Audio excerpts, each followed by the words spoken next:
if you do all of those things, I think you can be whoever the fuck you want to be in like 18 months. Hey guys, welcome back to Be the Standard. I'm your host, Danny Jamazzo, and today we have a very special guest. Her name is Riley Tejcek. She does a lot of things. She's an active duty Marine. She's on the U.S. Bobsled team. She's an author, and most recently, she also went on Family Feud with her family. In addition to that, let's just start off. Congratulations, you were recently engaged. Thank you. Yes, to a Royal Marine. So a Marine from England, which is really fun. Oh, really? Okay. Mhm. I thought he was one of our Marines. No, I mean, he's done enough with the US, so it's fine. Oh, that's really cool. So I see. Yeah, I'm learning something right now. I didn't even know that. That's cool. Um, yeah. So talk to me about. I mean, I guess we'll go back. So where are you from? Tell me a little about your family, your upbringing, and we'll start there. I grew up in Carmel, Indiana, and my parents were extremely influential in my life. I would say I'm literally the mix of the both of them. My dad was a professional athlete. He played baseball through the minor league system. My mom was adopted, kind of grew up with not a whole lot in Kentucky, and is now a self-proclaimed businesswoman that's now a vice president of one of the largest pharmaceutical companies in the world. So academics and athletics was hammered into me from a very, very young age. I am the oldest. I have one younger sister who's in law school, so also another super underachiever. And we grew up in Indiana, like I said, and that prompted me to get a softball scholarship to George Washington University, where I played softball, competed all 4 years, and where I met a Marine recruiter, and life started there. So upbringing was incredible. Like I said, academics down my throat more than anything, and then that athletic sense from my dad, where I was in the weight room in middle school learning what to do with weights, and I think that definitely propelled me into the woman that I am today. Wow, that's pretty cool. Obviously you had with the athletic background and getting the scholarship and going to college, and I saw that you're like myself. You're a political science graduate. Yes. Yeah, that's cool. So we're there, like, so I went to school for political science because I thought about like maybe going to law school. Mm, Is that was that maybe your thought too, or did you just like, no, I no. just like I it? I law school's for my sister. More or less when I got my scholarship and I was doing athletics, I knew I was going to school in DC, and I wanted to kind of get into politics in the sense of country development, comparative politics on different kinds of social aspects, because I wanted to work for the government, is what I thought. I never saw a female serve in the military, so I never thought that was possible up until obviously I met the Marine recruiter. So my thought process kind of was doing something in DC afterwards and being able to have a really good feel on different structures to be able to propel me forward. And the military ended up coming in and changing my mind a bit. Nice. And you met the recruiter on campus. I did. Okay. I was about 3 weeks into my freshman year. And so playing college softball, ran into this recruiter. He started chatting with me. I think saw that I was an athlete and was talking about how great the transfer is from an athlete to a tactical athlete. And it absolutely blew me away. I remember calling my parents, and they weren't too pleased initially. Like I said, it was athletics, academics, and Marines didn't really fit into that anywhere initially. Sure. Um, but now they're like extremely proud, and it was such a blessing that the Lord opened that opportunity for me at that age. Yeah, that's awesome. So what year were you born? I was born in 97. Okay, so you were very young when 9/11 happened and all of that. I Okay. honestly don't remember it. I remember that Fair. I remember the aftermath. So I Sure. don't remember the event itself, but I remember things looking different at airports and security and all these heightened risks. I also remember when we started really going into Iraq and Afghanistan. So at least I remember that in the early 2000s. And that was very influential on me. I remember growing up in the Midwest, we were very pro America. Everyone had Sure. American flags. And anytime you saw a service member or heard about it, you were extremely grateful. But also on the flip side, my father did not go to an academy or was in the military, but is a massive supporter, had offers from the academies to play sports, ended up going a different route. But he taught me from a doctrine standpoint the military mindset for sport. So Sure. in softball, we would talk about, going to war, going to battle in preparation, and we would study different books and resources. My dad loves Jocko, stuff like that. So without knowing it, little seeds were just like planted everywhere. It's just, I never saw a woman in that role. So I never thought that I could do that until later on in life. That's awesome. That's really cool. So you've been in the Marines now, were you saying 10 years? I've been in 6 years active, but 10 years through and through from when I Sure. started officer candidate school up until now. Oh, very good. Um, yeah, that's cool. So recently I saw on Instagram, I see all of your stuff on Instagram. You're doing a lot of really cool things. It's awesome to see. Um, how did you get hooked up with, or do you know Rebecca Rouse pretty well? I do. I do. Okay. How'd you get set up with her? Through her husband? Because he's a Marine, I think, right? So her husband, Joel, Major Del Rosario, is awesome. And him and I have been Mhm. connected. I can't remember, honestly, who got connected to who first, but Okay. because it's been a couple years. But Rebecca and I have worked really closely together through her old company, which was Semper Stronger.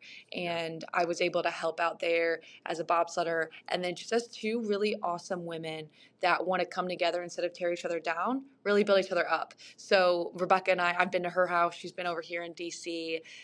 We are just big supporters of each other. I love when other people, but also other women succeed in athletics and go through the same things. We also both are athletes for Jocko Fuel. And so we also were able to connect on that realm. So I can't remember if that's how we connected first and then Mm. Major Del Rosario came in later. But regardless, now the three of us are thick as thieves. And I think it's just so incredibly highly of both of them. And they're just incredible people that I look up to and I'm blessed to call my friends.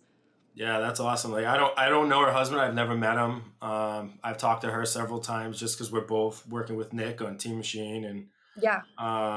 so yeah, no, I always, anytime I see like connections like that, I always just like to ask because obviously, like I know Rebecca from Team Machine, and we're both subject matter experts in the Forge with Nick, and we both do engagement speaking with Nick, and so there's a connection there. So I was curious about that because I saw you guys like had done some working out together, and Yeah. I thought that was really cool because she's a badass. Yeah. She lifts the weight that I was lifting 15 years ago in my 20s. Yeah. She's she's a out there doing it boss now. lady. Mm-hmm. Yeah, she's an absolute beast. Her husband is too. But yeah, no, that's really cool.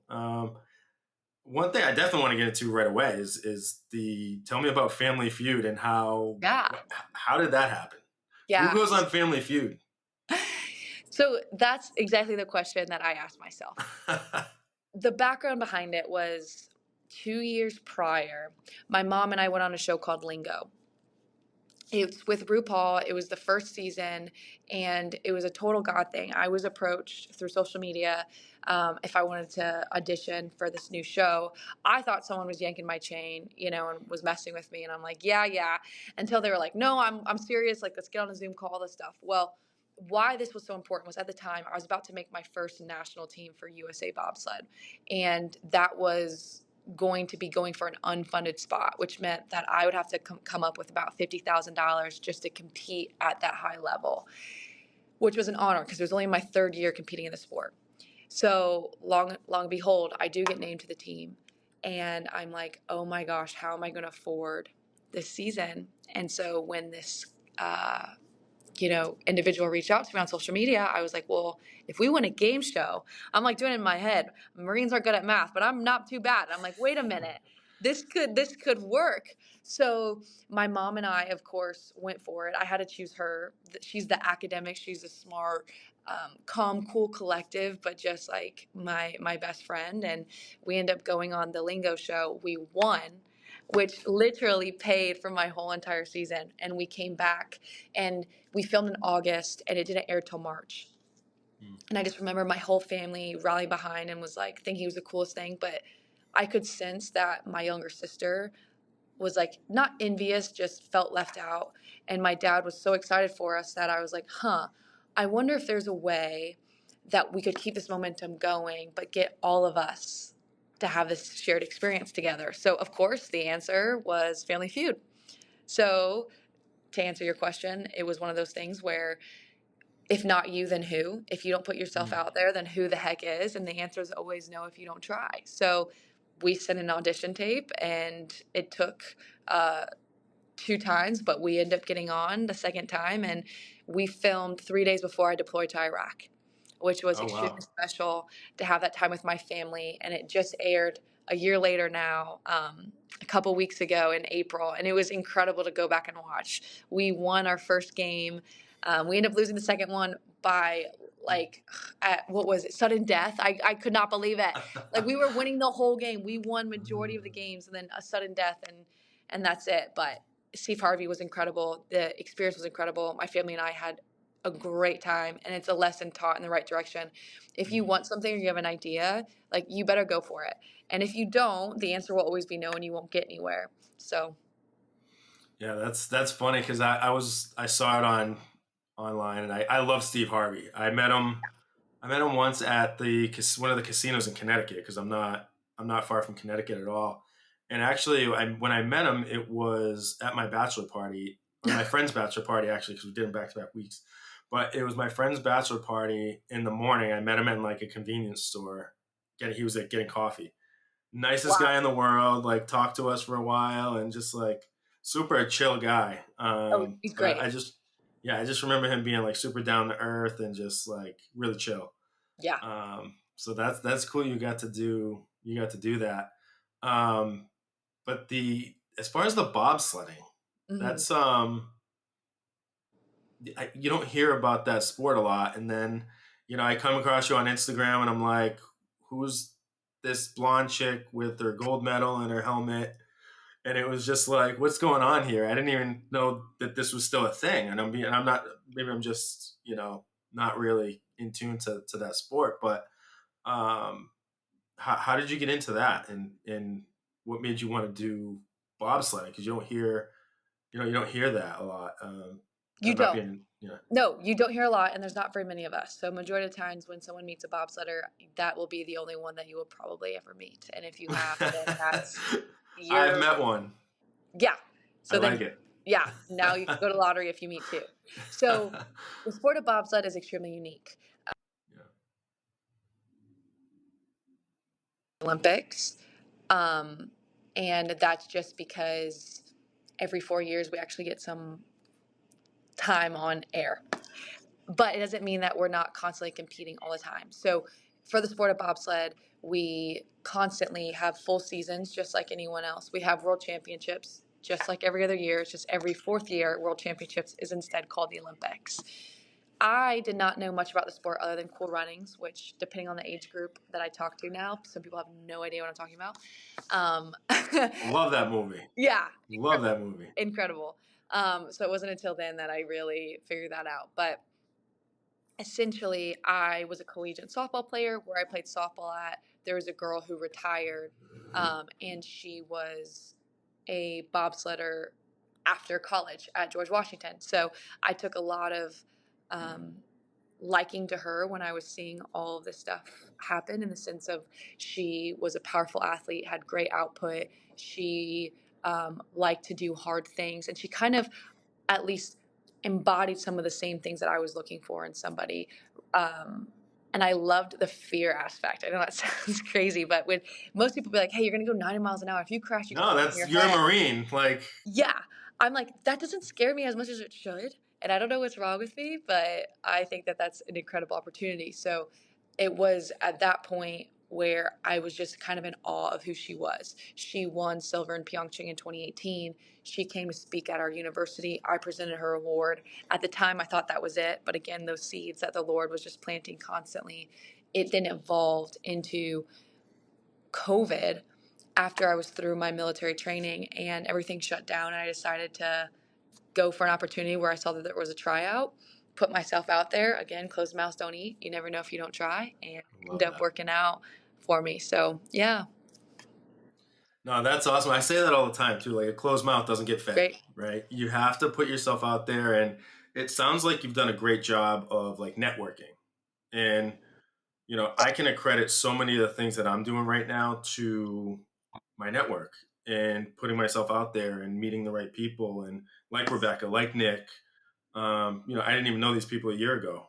Right. And it's funny how quickly things change. And when you network the right way and you put yourself out there the right way, I think there's the right way and a wrong way to do those things. But if you do them the right way, things tend to the dominoes seem to fall in your direction, I feel like. Oh, they do. But again, I've heard this. It's not about who you know, it's about who knows you. And it's Yeah. really about putting yourself out Yeah. there and taking those risks. Mm-hmm. I have failed more times Yeah. than I could possibly tell you. Like an enormous amount. And the amount of times I've been told no is actually insane. But most people stop there. Mm-hmm. Most people stop there. Yeah. But what you're looking at is you're looking at those 1 to 5% of when people did say yes or things worked out, and look where they've gone. And so I think that there's something about resiliency that you get told no, you Mm-hmm. get told no, but you keep going, you keep trying, you know what you like, and you put yourself out there. But like you're saying, there's incredible people that I have met that I would have never met if I didn't put myself out there and I didn't share my story and be vulnerable, which also on the flip end, people don't realize also means that you get some backlash, you get some negativity, right? Just as much as all the good things, there's still some of those bad things. And so I just want to really encourage people, anytime those negative factors start to like creep in, people want to stop just there. And I'm like, oh, if you would have just seen what's on the other side, right? Like you were right there. Like, don't care so much, about maybe other Yeah. people's opinions or the one person that doesn't agree with the things that you're doing, because you are right on the edge of something awesome. Yeah, and something I say often is, it really is, you put yourself in such a powerful position when you finally get to that point where you're like, here I am, I'm out there. I don't really give a shit what people think. And I think when I finally started to get to that point, it's when, like you said, it's about who knows you. Mm-hmm. You put yourself out there and again, this is why it's so important to network the right way. Right.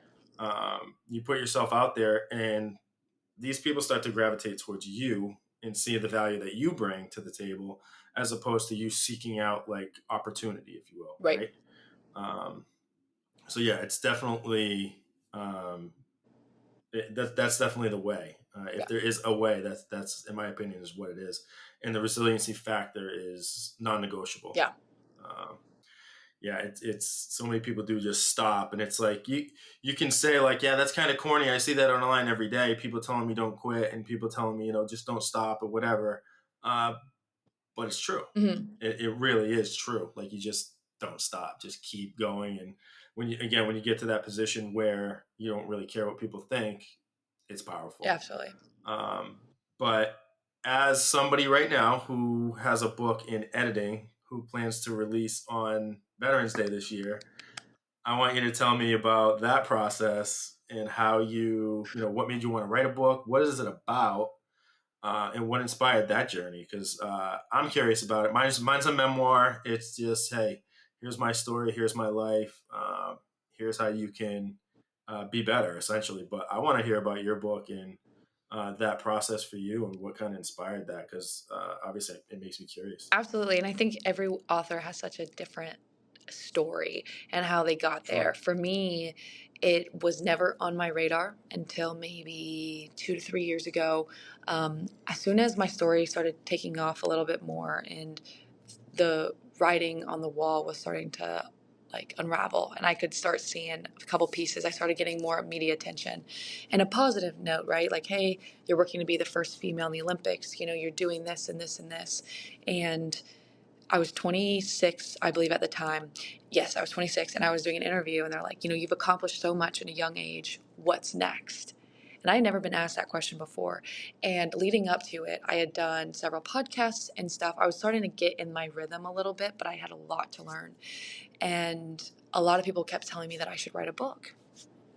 I think there's something about your peers and people who care about you when they give you advice or they give you encouragement on things, like, you should start to listen when you start to hear it more than once. And so that kind of was in my mind. So I was in the middle of an interview for the news, and that was the question. I said, well, before I'm 30, I want to write a book. Great, cool, said it. Don't really remember everything I said in that interview, but like, whatever. Until the next day it came out, and I'm sending it out to my family, and I'm rereading it, and I'm like, oh my goodness, it just went public. Oh my goodness, I now have to hold myself accountable, which is something I talk about all the time, is the power of vocalizing and saying things out loud. If you have a goal, something on your heart that you desire to do, which all of us have, by the way, and we all have different ones. Most people never get to step one, which is vocalizing it. Most people hold that within, as if they're waiting for someone someday to like pull it out of them. It won't happen. So once I realize I said it out loud, then I have to hold myself accountable. And what that looks like for most, not all, but most, I don't want to hang around and be friends with people that are liars, that don't show up and don't follow through with commitments. Generally not 3 things that I would categorize my best friends or my family as. So why would I be okay with myself if I encompass those 3 things by not following through with what I said? Again, going back to the power of what we say. And part of that is ego driven. Part of that is like the competitor. And part of it is driving for greatness. So I was like, oh no, I said it. So at that time, I was like, okay, before I'm 30, I'm going to write a book. I had no idea what I wanted to write. I had no idea anything. But then again, as I kept talking about my experience and sharing it, I was asked very similar questions to this. Where'd you grow up? Did you always want to be a Marine? Like, what was your childhood like? And I really had a reflection, and I had like this aha moment where I was like, no, I never wanted to be in the military nor be in the Marine Corps, let alone that when I was younger. Well, why? I never saw it. That wasn't a thing when I was growing up. I was born in 97. I was growing up in Indiana. Females, especially maybe some that look like me, were not in the Marine Corps, the military. So I was like, that's it. I want to show young women in particular, but young men as well, but young women, that they have a place and they can do multiple things. And then I started thinking about my favorite Bible verse, which was Joshua 1:9. And it talked about being bold and courageous. And I was like, that's it. If I can tell my story to children about growing up and they could see a female Marine, they could see a female be successful as a professional athlete, then they could see someone be pageants and be feminine and write a book. I was like, that's it. So I started writing one day when I experienced an injury for the first time. So again, life's going great. All these thoughts are just kind of there. And I break my foot a week before team trials, which is like the pinnacle of the whole season. That gives you your ranking for the team. So that season after I was on the national team, I'd won the game show, the money paid for it. I was kind of a favorite to make the team again, and I break my foot 1 week out of our like tryouts essentially. I had trained all summer, 4 months hard, basically an overuse injury, and I had a small fracture in my foot, and it was very painful and difficult to even walk. And I was told, hey, wear a boot, see if you can come through. And instead of feeling sorry for myself and spiraling, I'm like, well, then the good Lord has given me some time and rest to do something that I've always wanted to do. So I said, I'm going to start writing my book. So I started writing, getting thoughts down. I reached out to other male and females who were in the children's book realm. So I wasn't feeling like I was rewriting the playbook and the script of like, I'm like, I don't know what I'm doing. So I asked for help. I wrote it and I just started making traction. And the next thing you know, a publisher was willing to pick up my book. They loved it and boom, send it off. I'm like, great. Within a year, it'll be out. And then I go to a deployment to Iraq. So I had to push it back from an August release date to a March release date. And now tariffs and everything and shipping and stuff is crazy. So I had to get pushed back to April. So it finally came out in April. So it was about a year and a half total process for a children's book, which is 32 pages long with like 750 words. So it was a process, but one now that I am so thankful for and is paying me back in dividends, ways that I never thought was possible. Seeing all different kinds of young men and women opening this book, dreaming big. It's called If You Can Dream It, Be It. And the story truly is of a young girl at school trying to figure out who she wants to become, not what she wants to do, who she wants to become. And seeing people that she cares about. She interviews people that she loves and asking them about their jobs and what they do. And she ends up being bold and courageous and telling the class, I'm going to do all of these things. I'm going to be a Marine. I'm going to be a professional athlete. I'm going to be an author. I'm going to win pageants and care for my community. And initially, the kids were like, well, you can't possibly do all those things. And she ends up coming back years later to the school, showing the kids, hey, actually you can do all these things. And here's how I was successful, with the key message being, be bold and courageous, but also dream big. And also, without realizing it, young men and women are seeing a female in uniform. And that now, my goal is that there's no longer any other Rileys that join the Marine Corps later in life because they never thought as a young woman that there was a seat at the table for them. So I know that was a lot, but that was the full story from flash to bang of how we got going. No, that was a great answer. That was about, yeah, that was incredible. Yeah, that's just all very impressive. You did so you went the traditional publishing route. I did. Right? Yes. I didn't know at the time. Again, I learned a lot through this process. You either self-publish, or you go through publisher. I don't regret my decision. My publishing company is incredible. I've now learned at least the benefits to both. To both, right? Right. And they definitely exist, especially in the time and age we are in now. So I do hope to plan to continue to write some more. And I'm just going to, again, take what I've learned and figure out going forward what a better plan of action is, but also, trying to educate people on what I didn't know. And one thing I will tell you and anyone that's listening, if you've written a book or are writing a book, they say 5% of people who say they want to write a book actually get to the publishing phase. Again, theme of what we've talked about. So many people, when that adversity first hits, or adversity hits after hits after hits, you stop. Don't stop. See it through. It's 100,000% worth it. And if your book can impact one life, even one life, it matters. And I've learned the difference between quality and quantity. Obviously, I want to be a bestseller. Obviously, I want my book to get into many people's hands as possible. But what I've learned is having those intimate moments with children through book readings and stuff, and even impacting one child's life is so, so worth it. And it's an experience that I'm excited for everyone to have. It's a very vulnerable, hard experience, putting yourself out there of your story or your memoirs. But I do think that it's meant to be there for a reason, if nothing else, and it's an accomplishment for yourself because most people don't see that process through. Yeah, no, and the thing you said in the beginning when you started to answer the question, I absolutely loved the most, and that was talking about vocalizing it, right? You put it out there, and you're like, shit, I said this. Now I have to do it. Yeah. And I kind of did something similar in terms of writing a book, right? Because I had started to write it and then didn't touch it for 6-8 months. I was like, whatever. Then I become friends with Nick Lavery. I start to work with Nick, and Nick obviously has a book out. He does a lot of speaking and whatever. And so I start talking to Nick about doing it. And so I started to vocalize it to him. And I don't have a ton of admiration and respect for a ton of people. And that's not who I am. But he's somebody that I have a lot of respect and admiration for. So I was like, shit, I just kind of brought this up to him about the idea of writing a book. And this is somebody now I work with. And fuck, I have to write this book.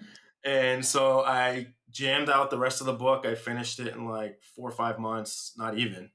And now I'm using the same team that he used to self-publish my book. And it's but it is about speaking these things into existence and getting the inception to fruition piece tangible, right?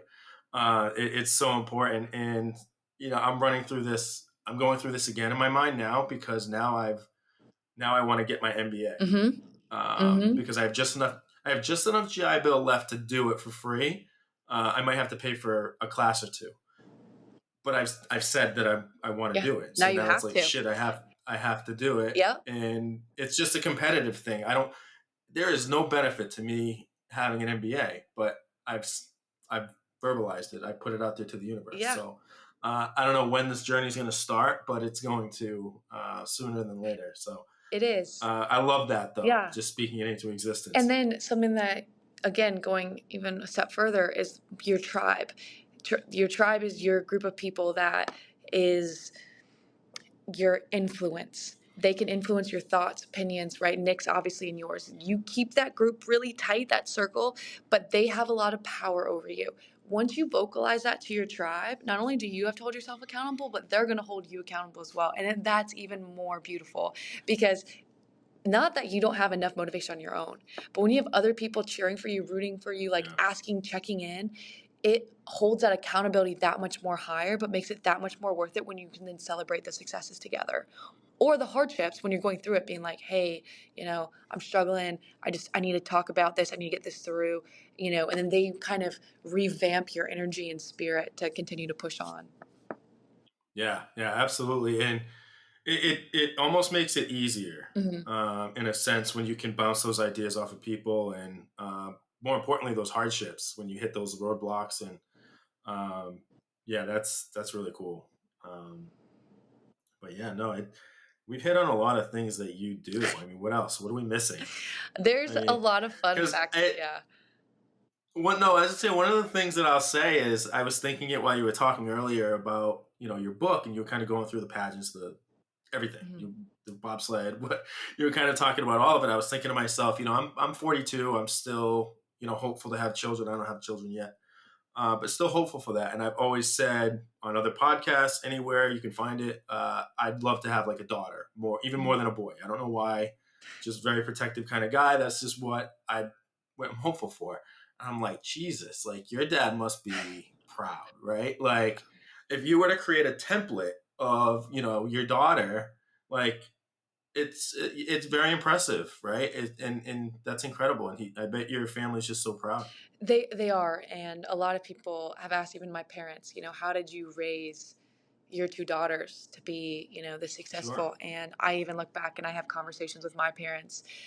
My biggest takeaway that I could speak on their behalf, and something my dad and I talked about, is the mental toughness of not protecting your children, which sounds so counter of what society is telling us. And what I mean by that is I had to fall on my face and fail so many times as a child. And the best way to do that, in my opinion, is through sport, but not saving your children from hardship and things, not overly protecting them, like letting them fall straight on their face. That comes with emotional pain on both parties, but it comes through resiliency. So my dad and I talk about doing hard things. I want to always do hard things. Always. I crave it. I love it. Where's my ceiling? How far could I push? But that's because of what my father and my mother had taught me is, hey, I played a soccer game. I lost. There's no participation trophy. Like, you lost. There's consequences when you lose. Hey, you spent all night studying. Well, guess what? You still have to wake up at 06:30 and go to school and take care of all your chores. I don't care if you're tired, this, that, and the other. Or, oh, you're feeling sick. Well, you don't have a fever, so you're still going to go to school and push through and figure it out. Or even the hardest things. I was getting recruited at 15 years old to play college softball. I went to the University of South Carolina, SEC school. My dad and I, again, my dad was a professional athlete. He played at the University of Arizona, has a bunch of records there. There's nothing I wanted more than to impress my father. And we go to the University of South Carolina, and they tell me, hey, we'll offer you a walk-on position. Gut-wrenching. You're 15 years old, and you're basically told that you're not good enough. We're going to offer you 0, but we'll offer you a spot on the team. I was embarrassed, I was hurt, I was sad. And instead of my dad blaming other people or trying to save me or protect me from it, he's like, you know what, bud? That's their own opinion. They're entitled to it. What are we going to do? We're going to get after it tomorrow. What we can control, our attitude, our effort, how hard we put things. You keep training, not to prove that they were wrong, but for yourself. Take that heartbreak, feel it, centralize it, and use it forward. And there are times when I see parents nowadays, and it's not bad. I'm not a parent yet, like you. I hope to be here soon. You can't protect your kids all the time, because the more you protect them and coddle them, the less resiliency they have. And my big key ingredient to success is resiliency and grit, is to get knocked down and come back over and over and over again. And my dad sent me a TED Talk last week that said the number one characteristic of the top 1% successful people in the world was not their likability, their physical fitness, their social cues. It was their ability of withholding grit and the grittiness that was encompassed in their spirit. And you can't get to that by reading books, by studying. You get to it by experiencing it. And I just cannot thank my parents enough for the hardships that I had to go through. But because of that, I feel like I am resilient, and it's been able to show in the jobs that I have, in the areas and spaces that I've gone through and gone into, sometimes being the first to do it. And that is my biggest takeaway from my parents that I just hope every parent can listen to. There's no one right way of parenting, and that may not everyone be everyone's style. But if you can incorporate that to an extent, I think your children will pay dividends, not in the short term, but in the long term. Yeah, and it's I'm glad you called out like your parents there, because I mean anybody who sees you, and I'm sure your sister as well, is probably like, these kids were raised were raised well, right? So that's really cool that you called them out there. You talked about liking to do hard things. I'm the same way. Give me the hardest thing that you have, and I want to try that and see what Yeah. happens next. What would you say of all the things you've done and accomplished and pursued or will pursue? What do you think's the hardest?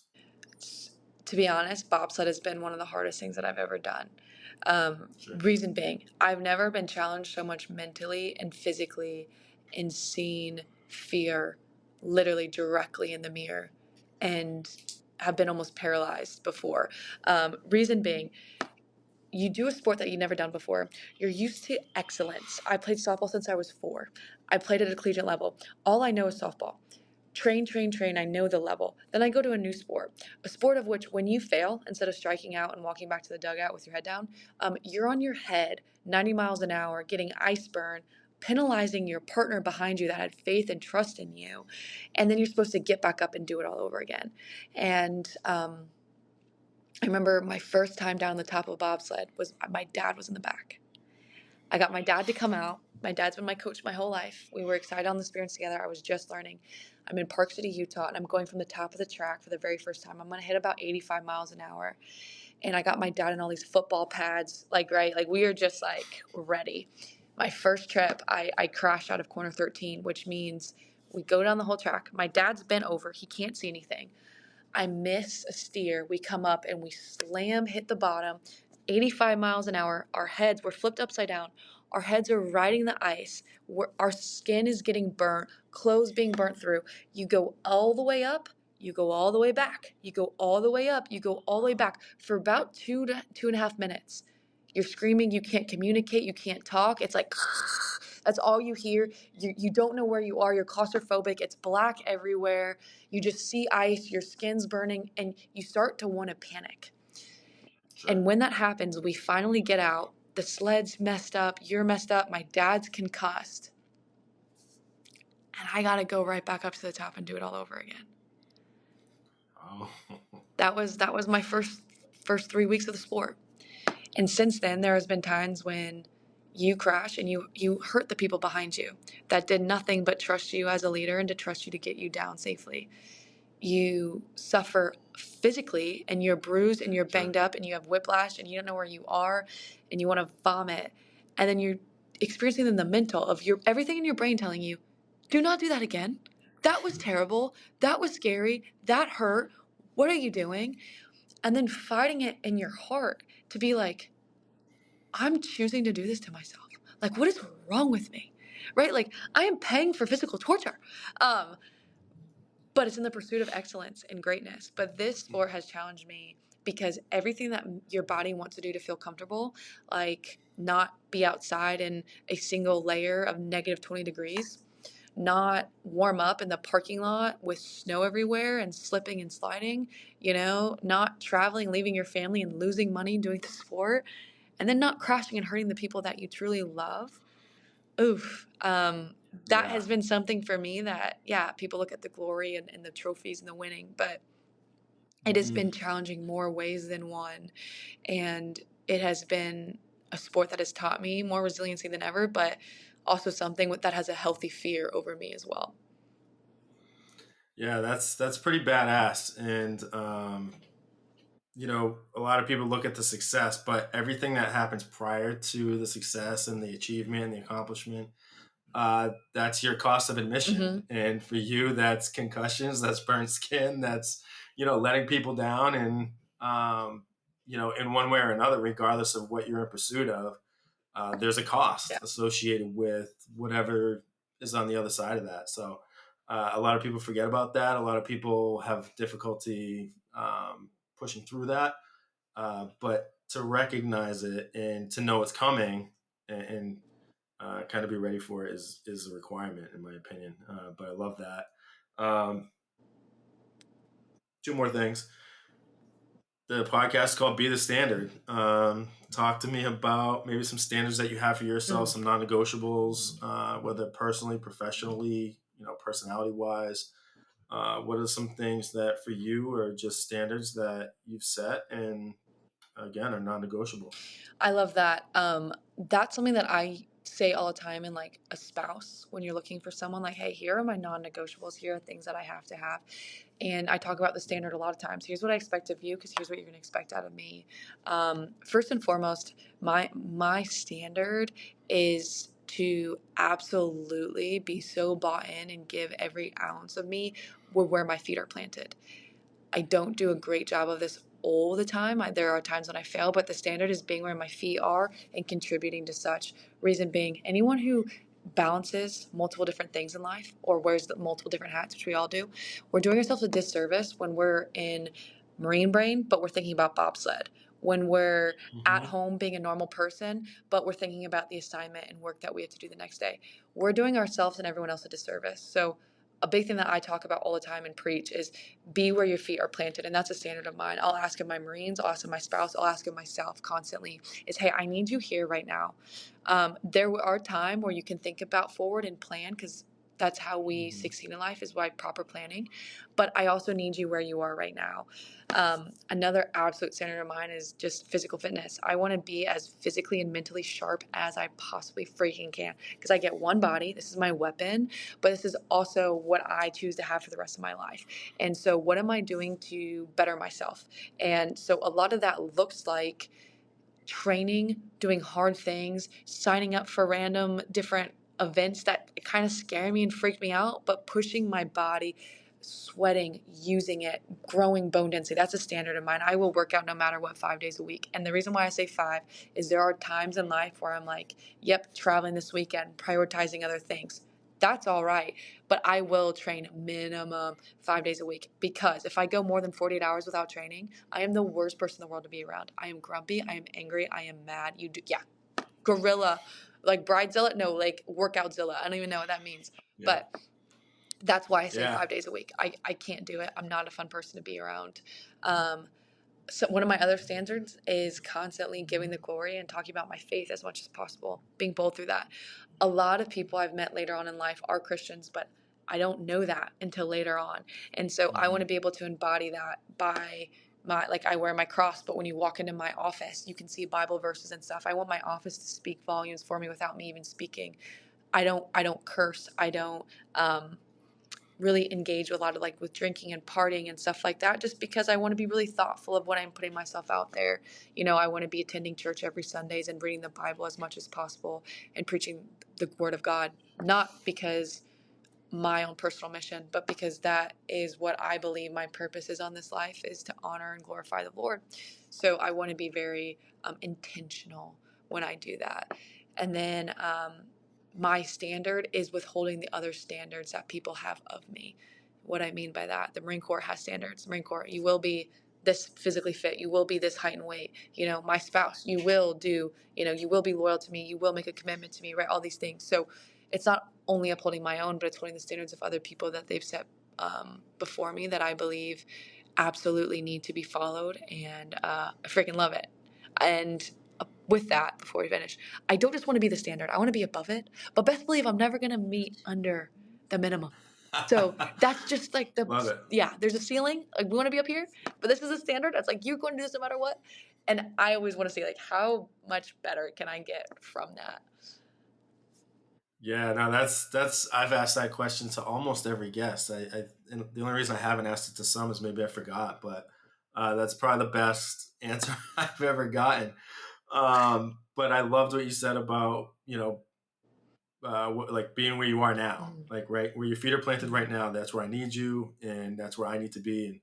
And that's something I struggle with. Right? It's I get a million things going on, and I'm like, trying to do my day job, and then I have, this speaking engagement I need to get ready for, or, the book stuff, or, it doesn't really matter. But I struggle with that because I'm just such scatterbrained, and it's like, no, like I have to reel myself in and do that as well. I'm the same exact way, 5 days a week. I usually do 6, but 5 minimum. And, if that means push-ups and sit-ups in the hotel, then that's what it means. So I love that. But hey, I really appreciate you coming on. I was excited to chat with you because I've been very impressed with everything I've seen online. And again, congratulations on your engagement. That's really awesome. And what's next? Yeah. So I am moving to San Diego on Friday. What's next? Whoa! Yes. This Friday? Yeah. Or a week from tomorrow. Oh, okay. I was just gonna say I'm gonna be in San Diego all next week. My company owns my company's headquartered out there, and they actually have a team house there. And my company's awesome. It's all former like special operations guys, SEALs, Green Berets.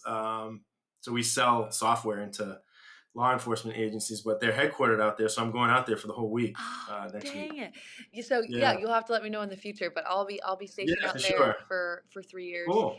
Danny, he's getting out.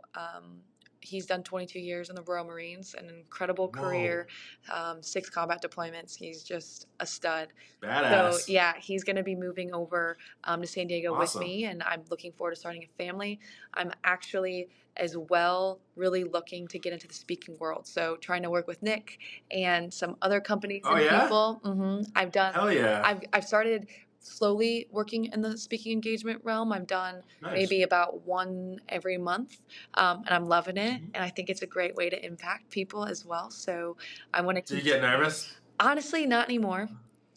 Yeah, I have always been a I get very nervous for like about 3 minutes and then it goes away. yeah. Yeah, there are times when maybe if there's a lot of lights, but honestly, I like putting myself in those situations. So now it's just kind of like, Yeah. let's just do it. I see it more as a fun obstacle to climb. And then lastly, one of my goals is to hike Mount Kilimanjaro in 2026. So I want to Good for go you. to Africa. I want to give back to the population of the community, do some work through Christ, and I want to freaking take the mountain and charge the hill. So yeah. That's awesome. That's really cool.